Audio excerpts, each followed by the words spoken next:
Assalamualaikum warahmatullahi wabarakatuh. Salam sejahtera bersama Endarto Angka TV 2. Teman-teman dan sahabat, dalam hal ini kita akan mengulas tentang perizinan penanaman tiang di suatu wilayah terkecil, yaitu rukun tetangga atau RT.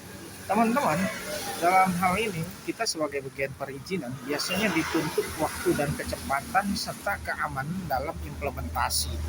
Jadi dalam hal ini untuk melakukan perizinan banyak ruang-ruang yang harus kita ketahui.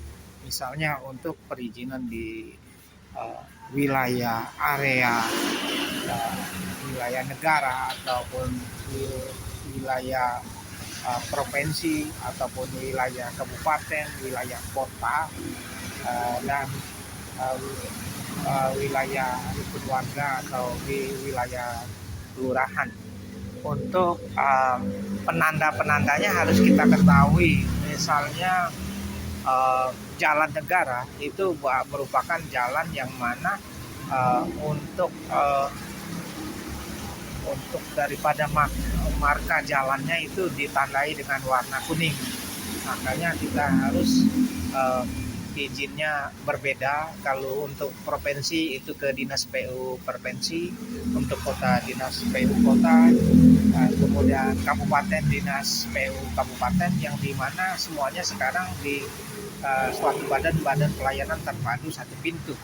Kemudian yang utama bahwa untuk jalan-jalan umum yang misalnya di jalan provinsi atau jalan provinsi, surat izinnya harus sudah kita kantongi dulu dan kita sudah memegang surat izin dari Kemenko. Maka kita bisa melanjutkan. Jadi apabila ada suatu tempat atau perumahan itu berada di wilayah kelurahan dan misalnya wilayah kelurahan itu hampir seluruh rukun warganya itu akan ditarik jaringan fiber optik atau akan ditanam tiang fiber optik. Itu lebih baik kita ada satu solusi. Kita harus bertemu dulu daripada kepala daerahnya, yaitu bisa kelurahan atau kepala desa, atau bisa juga duku atau kuwu atau kepala desa. Jadi kita harus melakukan pendekatan. Dikarenakan akan lebih cepat. Nah, setelah melakukan pendekatan kapan dan waktu untuk bisa bertemu kuwu atau kepala desa atau Pak Duku atau Pak Dukuan ataupun kelurahan. Setelah bertemu dengan Pak Lurah, baru kita beberkan apa daripada program kita dan produk-produknya para teman-teman. Setelah diketahui kalau memang kelurahannya bisa mewakili untuk RT dan RW, yaitu dipegang oleh kelurahan semua perizinannya, kita melakukan izin kelurahan. Tetapi apabila Pak Lurahnya atau kepala desa atau dukunya meminta kita langsung turun ke bawah, ya sebaiknya kita turun ke bawah. Setelah kita mendapat dari izin rukun warga, dan kita harus membeberkan produk kita, kelebihannya, kemudian kontribusi yang akan kita berikan kepada warga, RT, RW, dan daripada kelurahan atau duku itu harus diberitahukan secara jelas.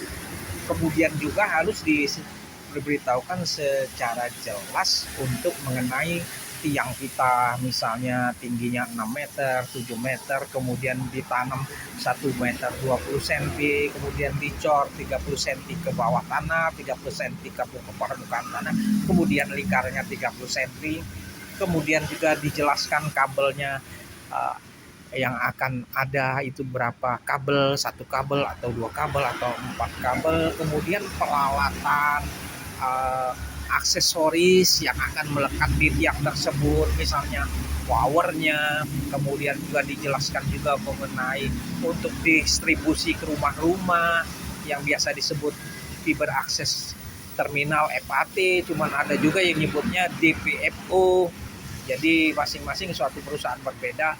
Kemudian distribusi besarnya misalnya FDT, fiber distribution terminal, kemudian untuk sebutan lain. Jadi harus disebutkan satu persatu teman-teman dan dilakukan. Kemudian kalau bisa dalam perizinan kita harus perhatikan atau kita izin sama kelurahan mengenai juga untuk keamanan pada waktu implementasi.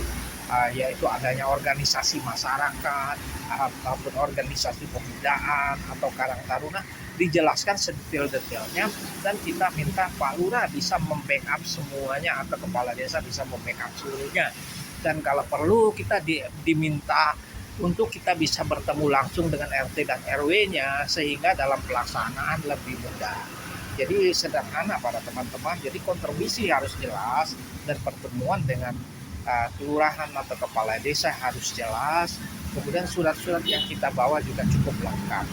Demikian para sahabat, bersama Etato Anka TV2 mengenai bagaimana penanaman tiang, dan dalam hal implementasi nanti atau pelaksanaan penarikan jaringan betul-betul kita melakukan perizinan ataupun pengawasan yang berhati-hati. Demikian para sahabat, Assalamualaikum warahmatullahi wabarakatuh. Salam sejahtera, sehat selalu.